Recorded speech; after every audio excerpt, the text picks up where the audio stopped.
அப்புறம் எந்த காயை வேணாலும் டக்குன்னு குக்கு வித்து கோமாளியா மாறிடக்கூடாது. நீங்க எல்லாத்தையும் பஜ்ஜி போடு, அது நல்லதுங்கிறாரு, நம்ம இன்னைக்கு அதுக்கு பஜ்ஜி போட்டுருவோம் அப்படின்னு ஆளுக்கு பஜ்ஜி போடுறது ஒரு வியாதி மாதிரி ஆயிட்டு இருக்கு. நான் செல்லாம் விரல இருந்து பஜ்ஜி போடுறாங்கிறா. ஏன்னா எனக்கு தெரிஞ்சு நான் சின்ன பிள்ளைல எங்க வீட்டுல வெங்காய பஜ்ஜி உண்டு, வாழைக்காய் பஜ்ஜி உண்டு. இன்னைக்கு பார்த்தா கத்திரிக்காய் பஜ்ஜி, பாவக்காய் பஜ்ஜி, எதை வேணாலும் வெண்டைக்காய்க்குள்ள மாஸ்க் பண்ணி உள்ள போட்டு பொரிச்சு எடுத்துட்டோம்னா அது நல்லது. அப்படி சாப்பிட வேண்டாம்.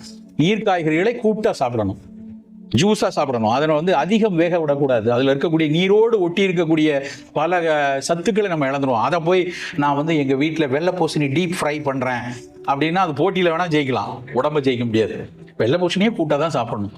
அப்ப எதை எப்படி சாப்பிடுவோம், எந்த காய்கறியை வேக வைத்து சாப்பிடணுமா, பொரித்து சாப்பிடணுமா?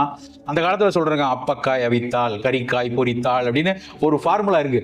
எதை பொரிக்கணும், நீர் காய்கறியா இருந்தா கூட்டா தான் சாப்பிடணும், இல்லைன்னா ஆவியில வேக வைக்கலாம். கொஞ்சம் நீர்த்துவம் உள்ள சதைப்பற்றுள்ள காயை ஆவியில வேக வைக்கலாம்.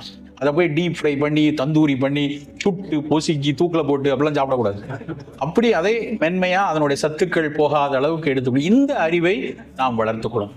உணவை இப்படி ஒரு நீண்ட புரிதலோடு உங்களுடைய உரையாடல்களில் இடம்பெறக்கூடிய அளவில் நீங்க ஒரு 2 பேர் சந்திச்சு பேசும்போது இது இப்படி செய்யலாம் அப்படி செய்யலாங்கிற ஒரு சின்ன உரையாடல், ஒரு கருத்து பகிர்வு எல்லாருக்கும் பரவலா போய்கொண்டே இருக்கு. அப்போ அது குழந்தைகளுக்கும் நாளைக்கு இது இப்படி சாப்பிடலாம் இப்படி சாப்பிடலாம் அப்படிங்கிற ஒரு விஷயம் போய்கொண்டே இருக்கு. உணவில் இப்படியான அக்கறைகள் மிக மிக அவசியம்.